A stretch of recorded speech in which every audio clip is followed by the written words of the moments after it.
ఎవరికి ఇండ్లు ఇస్తున్నాం, ఎవరికి కార్డులు ఇస్తున్నాం, ఎవరికి ఏ సంక్షేమ పథకం ఇస్తున్నాం, ఎవరికి రేపు పింఛన్ పెంచాలి, ఎవరికి ఏం చేయాలి, లబ్ధిదారుల లిస్టు ఎక్కడ పెట్టాలి, గ్రామ పంచాయతీలనే పెట్టాలి. దానికి బాధ్యులు మీరే అవుతారు. ఎమ్మెల్యేలు ఇంకొకరు నీలిగి మీ మీద డాగేస్తే, మిమ్మల్ని బెదిరిస్తే దాంతో అయ్యేది కానీ ఇంకోటి కానీ ఏం లేదు. మీరు ఖచ్చితంగా గుర్తుపెట్టుకోవాల్సింది మీ హక్కులు మొదలు తెలుసుకోవాలి. మీకు ఏం అధికారం ఉన్నది, మీకు ఎట్లా నడిపే అధికారం ఉన్నది, ఇది మీరు తెలుసుకోవాలంటే మాటలతో కాదు. అందుకే నేను జిల్లా ప్రెసిడెంట్ గారిని కోరుతా ఉన్నా, లక్ష్మీ నరసింహారావు గారిని, రవిశంకర్ గారిని, అట్లాగే మా మానకొండూరు ఎక్స్ఎమ్మెల్యే గారిని కూడా కోరుతా ఉన్నా.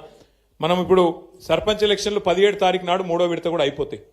అయిపోయాక జిల్లా పరిషత్ ఎలక్షన్, మండల పరిషత్ ఎలక్షన్ కూడా ప్రభుత్వానికి పెట్టక తప్పదు. మరి జనవరిలో పెడతారా, ఫిబ్రవరిలో పెడతారా తెలియదు, పెడతారా అంటుండ్రు. అది కూడా పెట్టుకున్నాక అది కూడా పూర్తి అవుతుంది.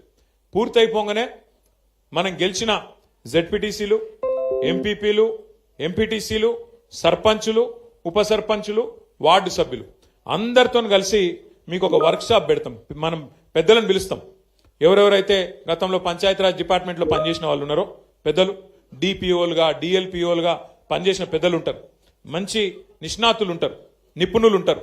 వాళ్ళని పిలిచి తెలంగాణ పంచాయతీరాజ్ చట్టం ఏంటిది, అందులో సర్పంచ్ గారి విధులేంది, ఎంపీటీసీ గారి విధులేంది, మీ హక్కులేంది, వాటిని ఒకవేళ ప్రభుత్వం ఏమన్నా కాలరాసే ప్రయత్నం చేస్తే, ఇప్పుడే మా తమ్ముడు వచ్చి చెప్తా ఉన్నాడు, ఏం పేరు తమ్ముడు మర్చిపోయినరా,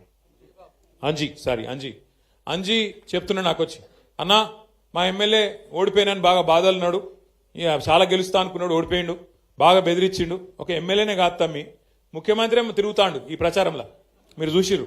నాకు తెలిసి చరిత్రలో జరగలే. పంచాయతీ ఎలక్షన్ల, సర్పంచ్ ఎలక్షన్ల ముఖ్యమంత్రి తిరగంగా నేనైతే ఎప్పుడు చూడలే. విజయోత్సవాల పేరిట ఏది 2 సంవత్సరాలు నిండాయి, మేమేదో గొప్పగా నడిపినాం అని చెప్పి విజయోత్సవాల పేరు మీద జిల్లా తిరిగి ముఖ్యమంత్రి గారు కూడా పరోక్షంగా సర్పంచ్ ఎన్నికల్లో ప్రచారం చేశారు. ఇక ఎమ్మెల్యేల బెదిరింపులకైతే అంతులేదు పొంతులేదు. గెలిపియపోతే చూస్తున్నారు మీరు, ఎమ్మెల్యేలు స్పీచ్లే ఇస్తాను ఓపెన్గా, ఇండ్లియా నా ఇంటి ముంగటికి వస్తే మెడల్ బట్టి నూకుతా అని చెప్పి వాళ్ళు మాట్లాడుతూ ఉన్నారు. అట్లా బెదిరించింది. ఇక కొన్ని దగ్గరలో అయితే ఇంకా అన్యాయం. నిన్న నేను సూర్యాపేట జిల్లాకు పోయినా, నల్గొండ జిల్లాకు పోయినా, అక్కడైతే అన్యాయం. ఒక సోదరుడు మల్లయ్య యాదవ్ గారని ఆయన మీద దాడి చేసి కిరాతకంగా హత్య చేసి చంపేసిండ్రు. ఇంకొకాడ ఒక సోదరుడు మనోడు నామినేషన్ వేస్తే ఆయన ఎత్తుకపోయి కిడ్నాప్ చేసి, ఆఖరికి ఎంత ఘోరమంటిగా చెప్పాలి, నా నోటితో నేను చెప్పలేకపోతున్నా, అంత కిరాతకం కూడా అక్కడ తిప్పర్తి మండలంలో ఒక మనోడు సోదరుడు ఆయన మీద కూడా చేసినారు. ఇంకో దగ్గరనైతే గెలిచినాక ఓట్లు గెలిచినాక కాదు, ఓట్లు వేసినాక మన ఓట్లు కావాలని తీసేసి తీసుకుపోయి మోరిలో వారేసిండ్రు.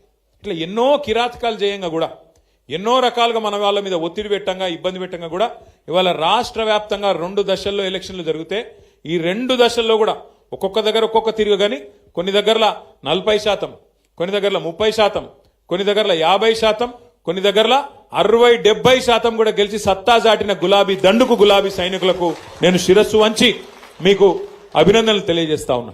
మామూలు విషయం కాదు ఇది. ఎందుకంటే 2 ఏళ్లలోనే ప్రభుత్వం మీద ఇంత స్థాయిలో వ్యతిరేకత వచ్చుడు, ఇంత స్థాయిలో తిరుగుబాటు జరుగుడు, ఇది మామూలు ముచ్చట కాదు. ఎందుకంటే ప్రజలు కూడా జనరల్గా ఎట్లుంటారంటే, ఇంకో 3 ఏళ్ళు గవర్నమెంట్ ఉంది కదా సూతాంతి అన్నట్టు ఉంటారు. కానీ తెలంగాణలో పరిస్థితి అలాగున్నది. మీరు గమనించండి, ఎంత కోపం ఉంటే, ప్రభుత్వం మీద ఎంత వ్యతిరేకత ఉంటే ఇట్లాంటి వ్యతిరేక ఫలితాలు వస్తాయి. ఒకసారి యాద్ చేసుకోండి. మన ప్రభుత్వం ఉన్నప్పుడు 32 జిల్లా పరిషత్లు ఉంటే 32 మనమే గెలిచినాం. 143 మున్సిపాలిటీలు ఉంటే 136 మున్సిపాలిటీలు గెలిచినాం. జెడ్పీటీసీలు దగ్గర 450 దాకా గెలిచినాం. మండలాలు దగ్గర 430 దాకా గెలిచినాం. 520 చిల్లర మండలాలు ఉండే అప్పుడు కొద్దిగా పెరిగినాయి ఇప్పుడు. అట్లాగే గ్రామ పంచాయతీలు 12,000 ఉంటే దగ్గర 9,000 మనమే గెలిచినాం. కేవలం అక్కడనో ఇక్కడనో వాళ్ళు ఒక 15-20% గెలిచిరు, కానీ మనం గెలిచినట్టు 30%, 40%, 50-60% వాళ్ళు ఎక్కడ కూడా గెలవలేదు. 2 ఏళ్లు తిరగకుండానే ప్రభుత్వానికి ఈ పరిస్థితి వచ్చింది. మరి పెద్దల ఆత్మవిమర్శ చేసుకోవాలి కాంగ్రెస్ వాళ్ళు. ఎందుకు 2 ఏళ్లు తిరగకుండానే ప్రజలలో ఇంత కోపం వచ్చింది?